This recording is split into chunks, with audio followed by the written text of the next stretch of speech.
নোয়াখালী বিজ্ঞান ও প্রযুক্তি বিশ্ববিদ্যালয় প্রতিষ্ঠার ২২ বছর অতিবাহিত হলেও এখনও শিক্ষার্থীদের বাস সংকট কাটেনি। প্রশাসন কর্তৃক বিভিন্ন সময় বাস বৃদ্ধির আশ্বাস দেয়া হলেও তা বাস্তবায়ন হয়নি। তাই প্রতিনিয়ত শিক্ষার্থীদের যাতায়াতে পোহাতে হচ্ছে চরম দুর্ভোগ। পরিবহন সংকট এটা দীর্ঘদিনের সংকট এই বিশ্ববিদ্যালয়ে। বিশেষ করে আমাদের শিক্ষার্থীরা অনেক দিন যাবৎ এই পরিবহন সংকটে আছে। আমরা ইতিমধ্যে অনেক দুর্ঘটনা ঘটেছে এই বিশ্ববিদ্যালয়ে, জেড মোড় সহ অনেক জায়গাতে বাদুড়ের মতো ঝুলে আসা যাওয়া করে, এবং একটা গাড়িতে যে ক্যাপাসিটি তার থেকে অনেক বেশি শিক্ষার্থীতে যায়। তো এই বিষয়গুলো সমাধান হচ্ছে না, বরঞ্চ দিন দিন সংকট ঘনীভূত হচ্ছে। এখন জ্বালানি সংকটের কারণে এই সংকটগুলো আরো তীব্র হয়েছে। বিশেষ করে শিক্ষকদের এখন শিডিউল গাড়ি কমে গেছে, শিক্ষার্থীদের শিডিউল গাড়ি কমে গেছে, কর্মকর্তা কর্মচারী সবারই। এখানে হচ্ছে বিগত আসলে কয়েকটা ব্যাচ থেকে বা হচ্ছে অনেক বছর থেকে হচ্ছে আমাদের এখানে যেটা মেন সংকট পরিবহন সংকট, যেটা টিচারদের বাস বা স্টুডেন্টদের বাস, এটার অনেক সংকট দেখা যায়। অনেক সময় স্টুডেন্টরা ক্লাসে দেরি করে আসে, এরপর হচ্ছে আপনার বাসে ঝুলে ঝুলে আসতেছে, যেটা ওদের জন্য হচ্ছে খুব রিস্কি হয়ে যাচ্ছে। যারা ঊর্ধ্বতন আছেন তাদের কাছে আমাদের একটা দাবি, যাতে হচ্ছে কি খুব দ্রুত পরিবহন সংকটটা হচ্ছে কি যাতে এটার একটা সমাধান হয়। ঠিক আছে, আমরা অনেক সময় টিচাররা হচ্ছে যাওয়ার সময় হচ্ছে আমরা পর্যাপ্ত পরিমাণে গাড়ি পাই না। প্রতি বছর শিক্ষার্থী বাড়লেও বাড়ছে না বাস। বিশ্ববিদ্যালয়ে ৩১টি বিভাগ ও ২টি ইনস্টিটিউটে ১০,০০০ শিক্ষার্থী ভর্তি হলেও পরিবহন পুলে যুক্ত হয়নি কোনো নতুন বাস। শিক্ষার্থীরা এ নিয়ে চরম ক্ষোভ প্রকাশ করেছেন। হ্যাঁ, আমাদের ভার্সিটিতে গাড়ি সংকট আছে এবং আমরা চাই যে এই সংকট নিরসন হোক, কারণ এই গরমের ভেতর ক্লাস করার পরে আসলে এইভাবে যাতায়াত করা খুবই কষ্টকর। এবং আমরা দৃষ্টি আকর্ষণ করব সরকারের এবং আমাদের প্রশাসনের, যাতে আমাদের এই সমস্যাটা সমাধানের জন্য তারা যথেষ্ট উদ্যোগ গ্রহণ করে। নবীতে এখন যে গাড়ির যে সংকট, আমাদের যে বাসগুলো দেয় ওই বাসগুলো আমাদের জন্য পর্যাপ্ত না।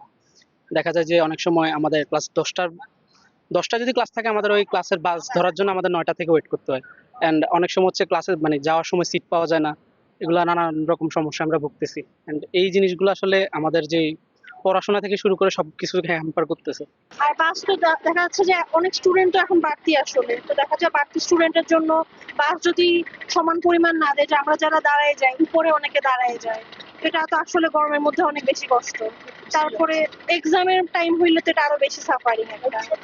প্রশাসনের আসলে আমার মনে হয় না করার কিছু আছে, তার কারণ জ্বালানি যদি সংকট আসলেই হয় তাহলে তো আসলে বাস দিলেও হবে না। বর্তমানে বিআরটিসির ভাড়ায় চালিত লাল বাস রয়েছে 6টি, যার বেশিরভাগেরই ফিটনেস নেই। এছাড়া নবী প্রবীর নিজস্ব বাস পুলে রয়েছে 9টি বাস ও একটি মিনি বাস। উপকূলীয় অক্সফোর্ড খ্যাত দেশের ৫ম বিশ্ববিদ্যালয় হিসেবে বেশ সুনামের সাথে বিশ্ববিদ্যালয় কার্যক্রম চালিয়ে যাচ্ছে তারা। তবে যাতায়াতের এই নাজুক অবস্থা ভোগান্তিতে রেখেছে শিক্ষার্থীদের, যা স্বীকার করলেন বিশ্ববিদ্যালয় প্রশাসনও। নোয়াখালী বিজ্ঞান ও প্রযুক্তি বিশ্ববিদ্যালয়ে প্রায় ১০,৫০ স্টুডেন্ট নিয়েই আমাদের বসবাস। বিশ্ববিদ্যালয়ের শুরু থেকে ২০০৬ সালে প্রতিষ্ঠা হওয়ার পর থেকে হাঁটি হাঁটি পা করে এগিয়ে যাচ্ছে, কিন্তু বর্তমান সময়ে আমাদের ছাত্রছাত্রীর সংখ্যা বৃদ্ধি পেয়েছে এবং এই বিশ্ববিদ্যালয়ে 5টি মাত্র হল আছে, যেখানে ১০,৫০ স্টুডেন্টের মধ্যে আমরা শুধুমাত্র ৩,০০০ শিক্ষার্থীর জন্য আবাসনের ব্যবস্থা করছি। বাকি ৭,৫০০ স্টুডেন্ট কিন্তু নোয়াখালী, মাইজদি শহর, সোনাপুর এবং ফেনী এবং লক্ষ্মীপুর সহ বিভিন্ন জায়গা থেকে আসে। তাদের জন্য আমাদের শুধুমাত্র 9টা বিশ্ববিদ্যালয়ের নিজস্ব বাস আছে, তাও অতি জরাজীর্ণ এবং পুরাতন। একই সাথে আমরা ইউজিসির অনুমোদন সাপেক্ষে বিআরটিসি থেকে 14টি বাসের ভাড়ার জন্য অনুমোদন নিয়েছি।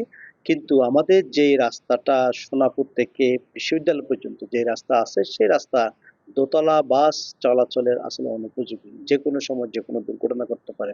তো এই জায়গার প্রেক্ষিতে আমরা সরকারের কাছে আহ্বান জানাই যে শিক্ষার্থীদের চলাচলের জন্য আরো অ্যাটলিস্ট কমপক্ষে যদি আমরা 5টা বাস পাই, আমাদের জন্য খুবই উপকৃত হবে।